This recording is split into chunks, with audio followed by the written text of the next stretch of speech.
فضیلت الشیخ قاری سجاد حافظہ اللہ تعالی اسلامک اسکالر۔ بسم اللہ الرحمن الرحیم۔ ہمارے خواب اور ان کے اثرات۔ خواب کتنی قسم کا ہوتا ہے؟ اچھا خواب آئے اس کا کیا فائدہ ملتا ہے، اور اگر انسان کو برا خواب آئے تو اس کا کیا نقصان ہوتا ہے، اس پہ ہم انشاءاللہ بات کریں گے۔ خواب کی بنیادی طور پر 3 قسمیں ہوتی ہیں۔ ایک قسم ہے کہ انسان کو دلی خیالات آتے ہیں، جو وہ روزمرہ کے کام کرتا ہے، دن کو کام کرتا ہے، اور رات کو ہو بہو وہی چیزیں اس کے خواب کے اندر نظر آنا شروع ہو جاتی ہیں۔ اور دوسری چیز ہے اچھے خواب آتے ہیں جو رب تعالیٰ کی طرف سے ہوتے ہیں۔ تیسری قسم ہے برے خواب کی، ڈراؤنے خوابوں کی، جو شیطان کی طرف سے ہوتے ہیں۔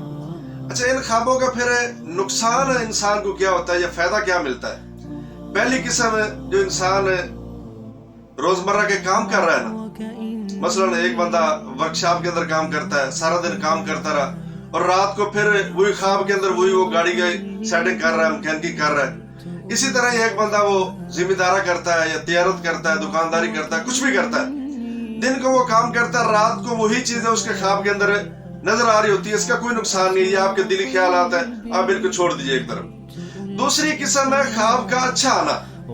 آپ کو اگر خواب کے اندر کوئی مال مل گیا ہے، بیٹے کی خوشخبری مل گئی ہے، آپ کو سونا دیکھ رہے ہیں، آپ کو کوئی نوکری مل گئی، حالانکہ آپ کو ملی نہیں ہے لیکن خواب آ گیا آپ کو، تو اس کا پھر فائدہ کیا ہوگا؟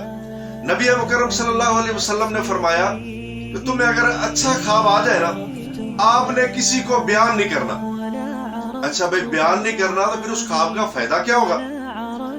نبی مکرم صلی اللہ علیہ وسلم نے فرمایا جب تک انسان خواب کو بیان نہ کرتا، وہ پرندے کے پاؤں کے ساتھ لٹکا رہتا ہے، تو اس کو قرار نہیں ہوتا، جگہ نہیں ملتی۔ جیسے انسان کسی کو خواب بیان کر دیتا ہے نا، وہ خواب اسی طرح واقع ہونا شروع ہو جاتا ہے۔ جس طرح کہ انسان تعبیر اس کی سنتا ہے نا، اسی طرح کام اللہ کی طرف سے ہونا شروع ہو جاتا ہے۔ تو پھر اچھا خواب آئے تو انسان کو تو خوش ہونا چاہیے نا، پھر کس کو سنائے؟ آقا علیہ السلام نے فرمایا اگر تمہیں اچھا خواب آ جائے نا، تم نے وہ بھی ہر بندے کو نہیں سنانا۔ کس کو سنانا؟ اس بندے کو سنانا ہے جو اس خواب کی اچھی تعبیر کر سکے، یا پھر اس بندے کو سنانا ہے جو آپ کا سب سے زیادہ قریبی ہو، آپ سے محبت کرنے والا ہو۔ یہ نہ ہو کہ آپ سے کوئی دشمنی رکھنے والا ہو، حسد کرنے والا ہو، اس خواب کی الٹی تعبیر کر دے۔ تو فرمایا جس طرح اس نے تعبیر کر دی نا، اسی طرح اس خواب نے واقع ہونا شروع ہو جاتا ہے۔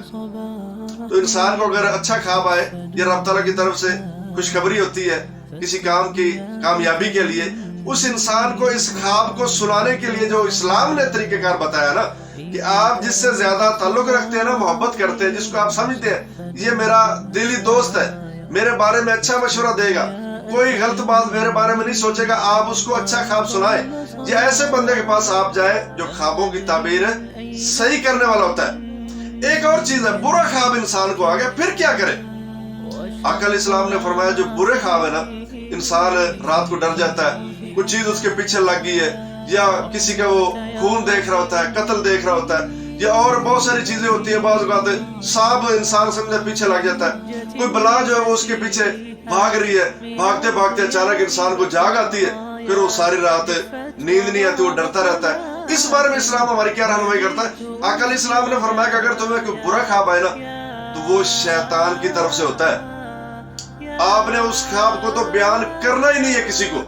اچھا خواب بھی اس کو بیان کرنا ہے جو آپ سے دلی محبت رکھتا ہے، برا خواب تو کسی کو آپ نے بیان کرنا ہی نہیں ہے۔ ہماری طرح نہیں ہونا چاہیے بھائی، رات خواب کے اندر یہ چیزیں دیکھی، صبح سارے علاقے کے اندر پھیلانا شروع کر دیتے کہ بھئی رات خواب کے اندر میں تو ڈر گیا، میں نے یہ دیکھا، فلاں دیکھا، فلاں دیکھا۔ تو جو سننے والے ہوتے ہیں، جو وہ تعبیر کر رہے ہوتے ہیں نا، پھر اسی طرح اس انسان کو اس برے خواب کے نقصان پہنچنا شروع ہو جاتے ہیں۔ پھر اس سے بچنے کا طریقہ کیا ہوتا ہے؟ نبی کریم صلی اللہ علیہ وسلم نے فرمایا، بخاری کے اندر حدیث ہے، مسلم کے اندر حدیث ہے، کہ جب آپ کو برا خواب آئے نا، آپ کو پریشان ہونے کی ضرورت نہیں ہے۔ آپ اپنے بائیں کندھے میں 3 دفعہ ہلکی ہلکی تھوک پھینکنی ہے، اس کے بعد آپ نے اپنی کروٹ چینج کر لینی ہے، اور فرمایا آپ نے 3 دفعہ اعوذ باللہ من الشیطان الرجیم پڑھنا ہے۔ وہ خواب آپ کا نقصان کچھ بھی نہیں کرے گا۔